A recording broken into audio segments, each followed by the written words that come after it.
మాజీ మంత్రి కాకాణి గోవర్ధన్ రెడ్డికి పోలీసులు నోటీసులు ఇవ్వడం సంచలనంగా మారింది. కాకాణి ప్రస్తుతం హైదరాబాద్ లో ఉన్నట్లు తెలుస్తోంది. ఈ రోజు విచారణకు ఆయన హాజరు కాబోరని చెప్తున్నాయి పార్టీ వర్గాలు.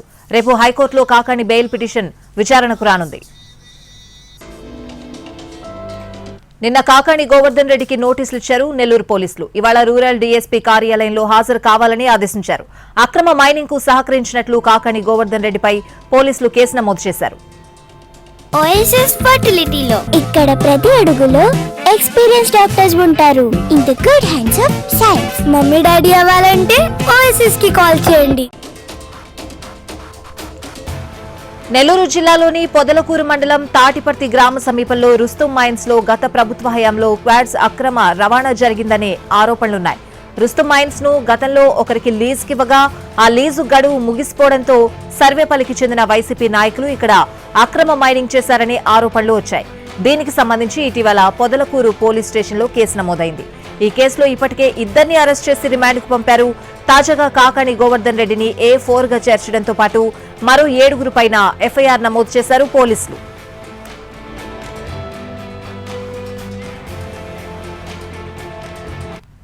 ఇదే అంశానికి సంబంధించిన మరింత సమాచారం నెల్లూరు నుంచి మా ప్రతినిధి అమర్ అందిస్తారు.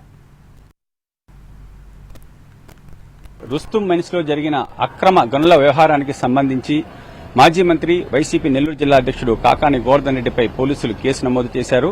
వైసీపీ ప్రభుత్వ హయాంలో ఈ రుస్తుం మైన్ సంబంధించి దాదాపు 250 కోట్ల రూపాయలకు పైగా విలువైన తెల్లరాయితో పాటు ఇతర ఖనిజాలను అక్రమంగా తవ్వి తరలించారనే ఆరోపణలు వచ్చాయి. ఆ సమయంలో టీడీపీకి చెందిన మాజీ మంత్రి ప్రస్తుత సర్వేపల్లి శాసనసభ్యుడు సోమిరెడ్డి చంద్రమోహన్ రెడ్డి కూడా అక్కడ మైన్స్ దగ్గర కూడా తీవ్రస్థాయిలో నిరసన వ్యక్తం చేసి దీక్షను కొనసాగించారు. ఈ నేపథ్యంలోనే అప్పట్లో అధికారులు కూడా విచారణ జరిపారు. తర్వాత అంటే టీడీపీ ప్రభుత్వం అధికారులకు వచ్చిన తర్వాత ఈ మైన్స్ కు అక్రమాలపై విచారణ జరిపిస్తామని, బాధ్యులను శిక్షిస్తామని చెప్పి కూడా సోమిరెడ్డి ఆ సమయంలో ప్రకటించారు. ఈ నేపథ్యంలోనే రాష్ట్రంలో టీడీపీ ప్రభుత్వం అధికారంలోకి రావడంతో ఈ మైన్స్ సంబంధించి ప్రభుత్వాన్ని ఫిర్యాదు చేయడంతో ప్రభుత్వం విచారణ కమిటీని ఏర్పాటు చేసింది. ప్రభుత్వం విచారణ కమిటీ ఇచ్చిన నివేదిక ప్రకారం 8 మంది మీద కేసులు నమోదు చేశారు. దీనికి సంబంధించి మాజీ మంత్రి కాకాణి గోవర్ధన్ రెడ్డిని A4 గా ఈ కేసులో అధికారులు పెట్టారు. దాదాపు కేసు నమోదయ్యి 5 రోజులు అయినప్పటికీ కూడా అంటే కాకాణి గోవర్ధన్ రెడ్డి ఇంట్లోనే నివాసం ఉంటున్నారు. అయినప్పటికీ కూడా పోలీసులు ఎప్పుడైతే స్పందించలేదు. ఆయన 3 రోజుల క్రితం న్యాయవాది సలహా కోసం విజయవాడకు వెళ్లారు. అక్కడి నుంచి ఉగాది పండుగ జరుపుకునేందుకు కోసం హైదరాబాద్ లోని కుటుంబ సభ్యుల వద్దకు వెళ్లారు. ఈ తరుణంలోనే ఆయనకు ఉన్నట్టుండి హఠాత్తుగా నిన్న సాయంత్రం పొదలకూరు పోలీసులు ఒక నోటీసు జారీ చేశారు. అంటే తాము ఈ కేసుకు సంబంధించి విచారణ జరపాల్సి ఉందని వెంటనే ఈ రోజు హాజరు కావాలని చెప్పి నిన్న రాత్రి ఆయన ఇంటి వద్దకు నోటీసు తీసుకొచ్చారు.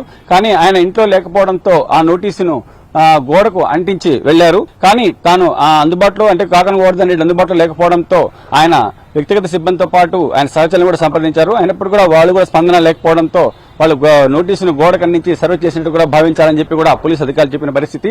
కానీ నిన్న రాత్రి నోటీసు ఇచ్చి ఈ రోజు ఉదయం హాజరు కావడం కష్టమని చెప్పి కూడా కాకాణి గోవర్ధన్ రెడ్డి పార్టీ అంచెలు కూడా చెప్పినట్టుంది. న్యాయవాదులు కూడా ఇదే విధంగా సలహా కూడా ఇచ్చినట్టుంది. అయితే ఈ రోజు అయితే ఆయన విచారణకు హాజరయ్యే అవకాశాలు కనిపించడం లేదు. తదుపరి నోటీసు ఇచ్చిన తర్వాత పరిస్థితిని బట్టి కూడా స్పందిస్తానని చెప్పారు.